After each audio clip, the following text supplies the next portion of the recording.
Tinapay mula sa langit. A daily morning devotion with CRC Family.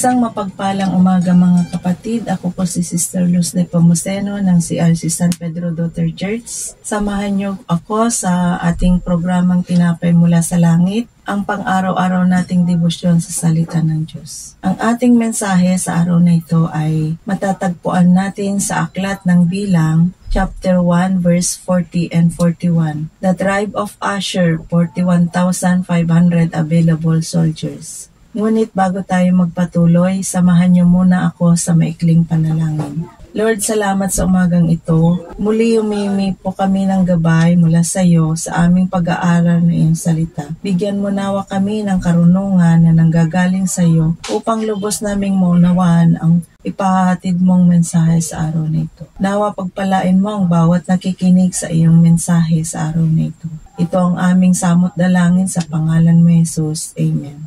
Sa Bilang chapter 1 verse 40 and 41, sa lipi ni Asher, 41,500 available soldiers. Mula sa Bilang chapter 1 verse 1 to 3, dito mababasa natin na mula kay Yahweh nangusap kay Moises na gumawa ng talaan ang lahat ng lalaki mula sa gulang na 20 pataas at lahat ng may sapat na gulang upang mapabilang sa hukbo para sanayin sa pakikipagdigma. Ang isa sa napili ay si Aser. Si Aser ay ikalawalong anak ni Jacob. Ang kanyang ina ay si Silpa na aliping babae ni Leah, na unang asawa ni Jacob.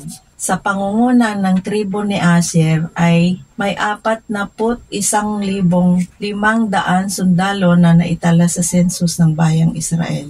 Si Aser ay isa sa 6 na tribo na tumayo sa bundok Ebal at nagbigay ng sumpa na matatagpuan natin sa Deuteronomy 27 verse 13. Ang mga salitang ito ay dapat na isang pangako sa Diyos na ang tao ay hindi kikilos sa masamang paraan. So tayo bilang sundalo ng Diyos sa kasalukuyang panahon, taglayin din natin ang matatag na pananampalataya, dumalo sa mga gawain niya at gawin kung anuman ang ipinag-uutos na may pagmamahal at may takot sa Kanya. At matatanggap ng mga tao ang katotohanan sa pamamagitan ng salita para sa ganon ay madaragdagan ang mga sundalo ng Diyos. At bilang pagtatapos, samahan niyo po ako sa maikling panalangin. Lord God, salamat na muli ay may natutunan kami sa iyong salita. Tunay nga, O Diyos, na ikaw ang nagbibigay katatagan sa bawat isa. Muli niyo po kaming pag-alabin sa iyong mga salita upang sa ganun, Lord, ay maging matatag kami anuman ang pagsubok na dumating. Salamat, Lord, sa mga salita mo na aming natutunan sa araw na ito. Sa pangalan mo, Jesus. Amen. Maraming salamat po sa inyong pakikinig sa programang Tinapay Mula sa Langit. Muli niyo po kaming samahan sa araw ng bukas ng alas 5:30 ng umaga. Malaya po nating i-like at i-share ang video na ito upang kayo din po ay pagpapala sa iba. Maraming salamat po and to God be all the glory.